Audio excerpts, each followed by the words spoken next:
Hi everyone, this is Catherine Love and I will be talking about my assessment tools evaluated in Module 2. For this module, I picked two assessments, applications from the top tech tools for formative assessment, since I've had quite a bit of experience with the first set of formative assessment applications, so I thought I should learn about applications that I had no idea about. The first one that I evaluated was ClassKick. Based on my evaluation tool alone, it did score 5 stars. It was 20 out of 25, so if it was 19, it would have been 4 stars. But it was very compatible with several devices. It's free, and I found it very similar to Kahoot and Lumio, a little bit of Nearpod in there. But it was just as it seems. It is online paperless classrooms for teachers, and it does have a collection of available resources and lessons, but you are able to upload your own. I do think it's important to keep in mind that ClassKick, my experience with it did not involve students. I'm not able to use it with my students for other reasons, but it does make a great resource for any teachers to make their classroom paperless if you need to go with a blended learning environment.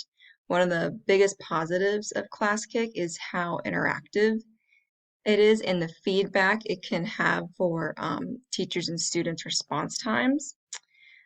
Unfortunately, after reviewing the reviews of the application, I did read that a lot of the users share that it seems a little outdated, and I do think I understood what they were mentioning, but it had a lot of good check marks. I didn't see much for student creativity or practice opportunities, so 2+1, just rapid fire, but it had a lot of relevant content to curriculums.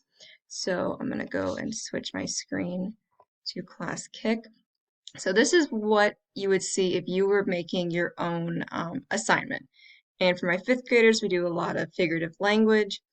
And if you look at the student view, this is what they would see. They would have on their computer, they'd have the link, class code. I find this very similar to Nearpod. What I really think is one of the biggest positives of ClassKick are its accessibility options. For example, you can see that there's a passage and a teacher already has recorded themselves reading it aloud. So if you have any students who do have that read aloud accommodation, it's so many of them are already in there. I've even used this actually resource as a paper resource.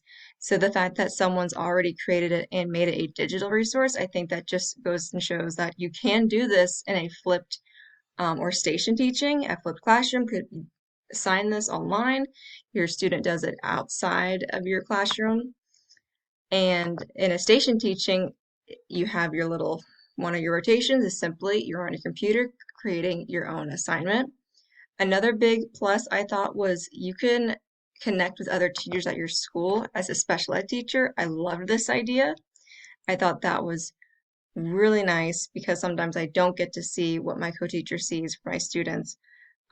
So that was ClassKick. The second application I reviewed was Edpuzzle. And Edpuzzle I was not familiar with. I didn't know what to expect, but I was pleasantly surprised.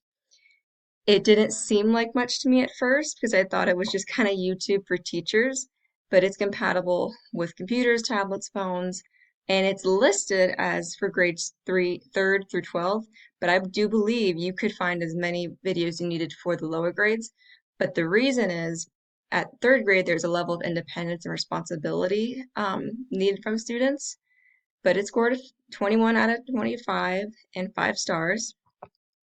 But for Edpuzzle, you can search here and find a video. And these videos are content related, verified, already checked, most of them available on YouTube or elsewhere. But you can assign assignments where it's pauses and they have to answer a question or have a constructed response. And you can monitor that progress.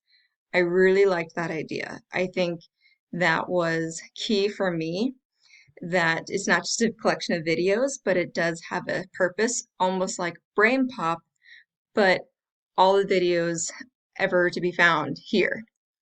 I believe the biggest positive for Edpuzzle, which surprised me, it could connect to so many LSMs. You can see Google Classroom, Canvas, D2L, Clever. That to me is a big plus.